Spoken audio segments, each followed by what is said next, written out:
지금 여러분이 제일 원하는 것이 무엇이십니까? 예배 빨리 마치는 것입니까? 사막에 목이 타들어가는 사람에게 당신에게 가장 원하는 것이 무엇입니까? 라고 물을 때 물 한 방울일 것입니다. 그 사람에게는 물 한 방울은 금 몇 덩어리보다가 훨씬 더 가치가 있기 때문입니다. 산속에서 며칠 동안 굶고 있는 어떤 분에게 당신 지금 무엇을 원하십니까? 묻지 않아도 그분에게 가장 필요한 것은 빵 한 조각일 것입니다. 무슨 영양이니 무슨 다이어트니 무슨 체력이니 아무런 상관없이 당장 빵 한 조각이 그에겐 필요할 것입니다. 전쟁터에서 포탄이 쏟아지는 그 자리 속에 군인에게 당신에게 무엇이 필요합니까? 무엇을 원하십니까? 아마 어쩌면 짜증을 내면서 대답할 것입니다. 살고 싶다고. 살고 싶다고. 5년 전 2007년 대학생들 1000명에게 설문지 조사한 것 중에 이런 것이 있었습니다. 당신에게 지금 가장 원하는 것, 가장 필요한 것이 무엇입니까? 차, 자동차, 직장, 돈, 아니면 스마트폰 혹은 애인. 뜻밖의 이런 대답이 나왔습니다. 감동을 하고 싶다고. 감동을 받고 싶다고. 감동하며 살고 싶다고. 그 항목에 가장 많은 체크를 했었다는 기사를 본 적이 있습니다. 책을 읽는 것도 뭔가 지식을 얻기 위함이고 또는 뉴스를 혹은 어떤 사건을 경험하고 또는 영화나 드라마를 혹은 지난 얼마 동안 올림픽을 보았던 것도 재미를 또는 관심과 응원도 있지만은 결국은 하나입니다. 감동을,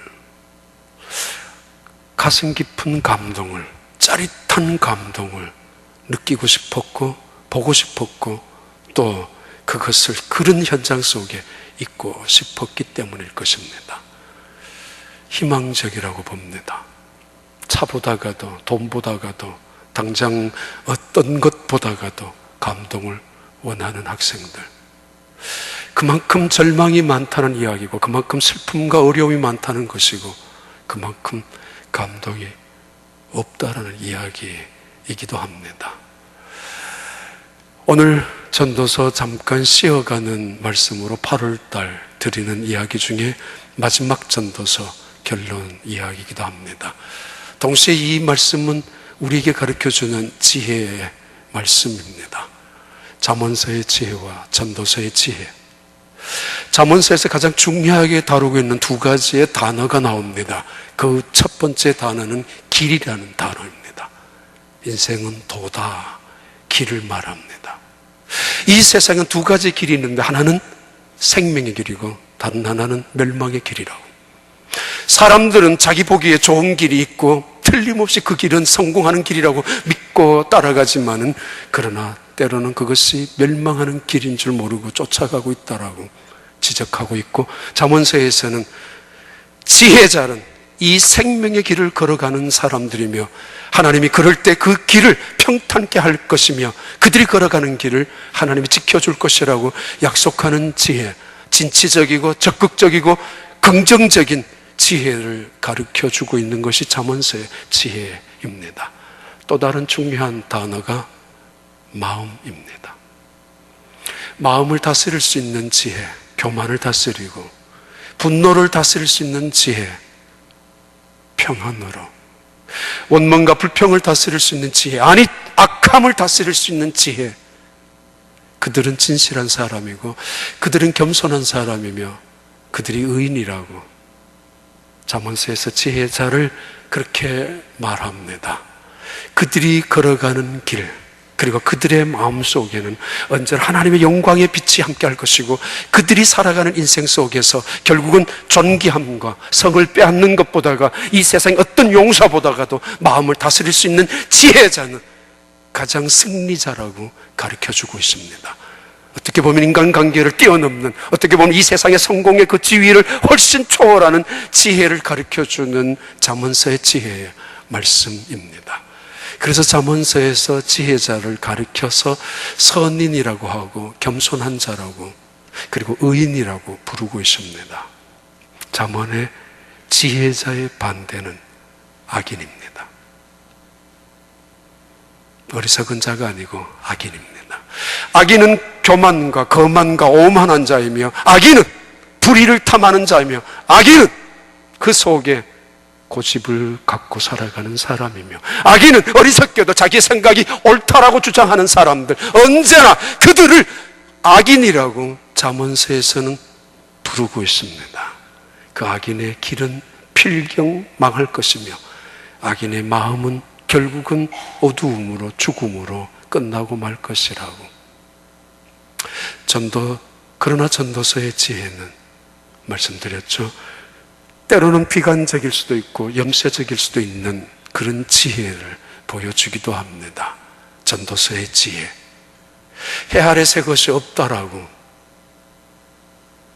아무리 새 것을 찾아다니고 이것을 발명, 창조라는 단어까지 써가면서 마치 네피림의 대단한 후손 자손처럼, 마치 안악 자손들처럼 영웅들이, 호걸들이 나타나는 세대 속에서 영웅이나 되고 싶은 심정에 살아가는 세상 속에서 아니라고 말합니다. 해 아래 새 것이 있는 줄 아느냐? 다 옛날에도 있었어. 다 이거 새 것이 아니야. 새 것인 줄 알고 기뻐하고, 새 것인 줄 알고 만족하고, 새 것인 줄 알고 최초, 최고, 최대라고 움켜잡고 자랑하고 의시되고 우쭐거릴 줄 알았었는데 이거 아니야 라고. 하나님의 창조 아래서 이 모든 것은, 새 것은 아무것도 없다고. 해 아래 새 것이 없나니. 때로는 지혜를 이렇게 빗대어서 말씀합니다.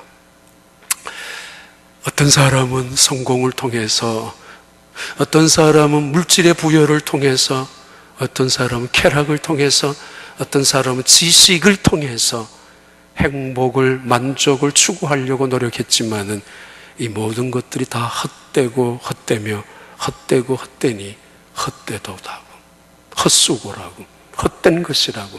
지식이 많아서 그래서 뭘 했느냐고. 번민만 많았고 교만하는 도구만 되었을 뿐이라고. 쾌락을 추구하며 살아왔는데 그래서 남은 것이 뭐냐고. 썩은 육신 덩어리 외에는 아무것도 없다고. 정신도 육신도 썩어버린 남은 인생 속에서 부유함과 풍성함을 노래하며 살아왔었고 그 속에 행복이 있는 줄 알았었는데 이것도 역시 인간의 허무함을 채워준 적이 없는, 인간의 마음속에 만족을 채워줄 수 없었던 것임을 깨달았던 이 전도서의 코헬렛이라고 불리워지는 전도자는 헛되며 헛되고 헛되다고. 마치 이런 것들이 바람을 잡는 것과 마찬가지고, 마치 이런 것들이 하늘에 떠있는 구름 한 조각이 있다가 없어지는 것과 마찬가지로 본질이 아무것도 없는 것처럼 헛된 것일 뿐이라고 말하고 있습니다.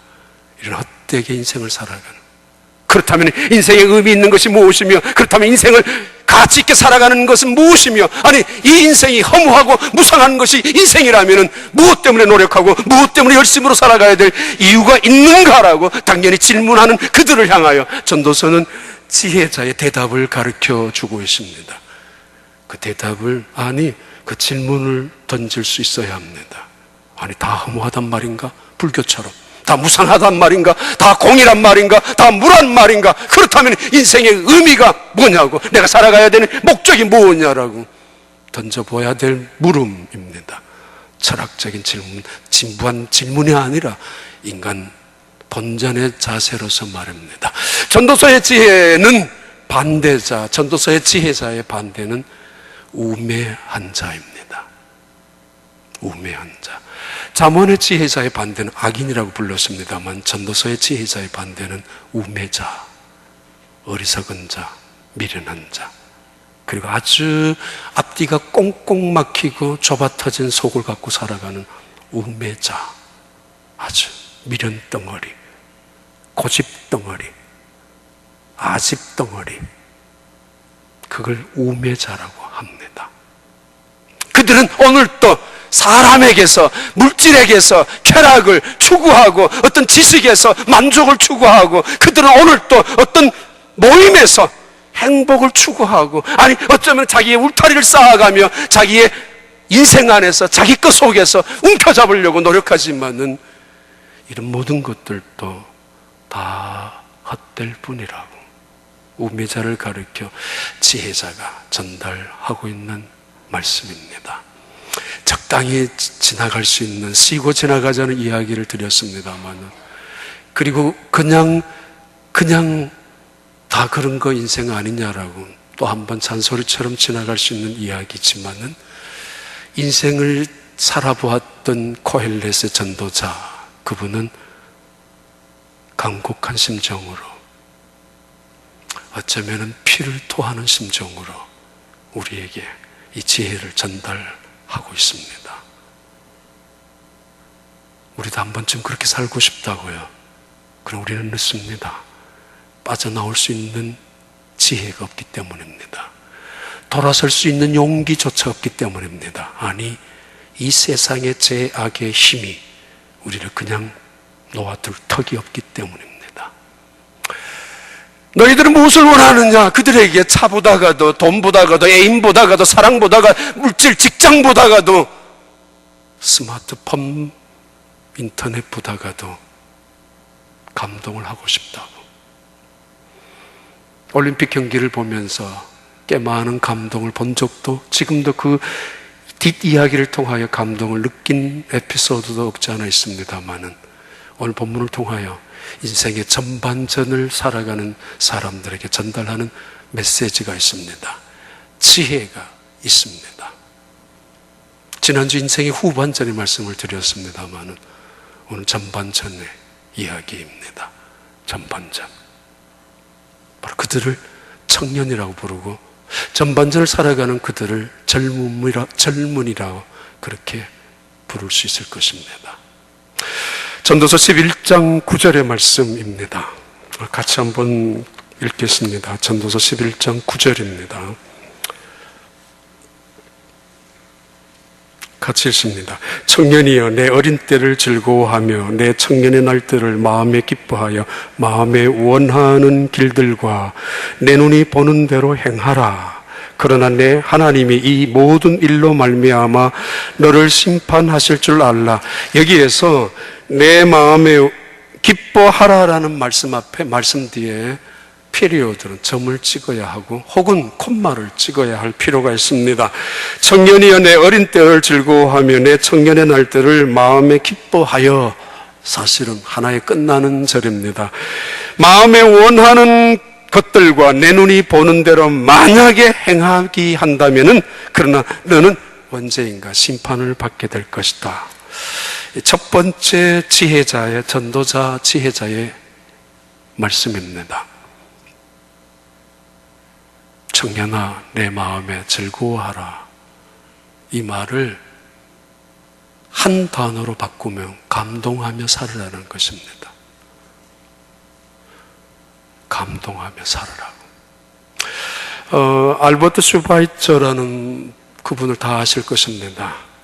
희끗희끗한, 아니 백발의 머리를 가지고 그 여전히 청진기를 들고 아프리카 그 흑인들, 원주민들을 치료하는 모습을 대부분 많이 기억하실 것이고 사진도 많이 보았을 것입니다. 그분이 이렇게 이야기를 했습니다. 여러분은 나이를 간직하라. 젊음은 인생의 한 시기가 아니라 바로 정신 상태이기 때문이다.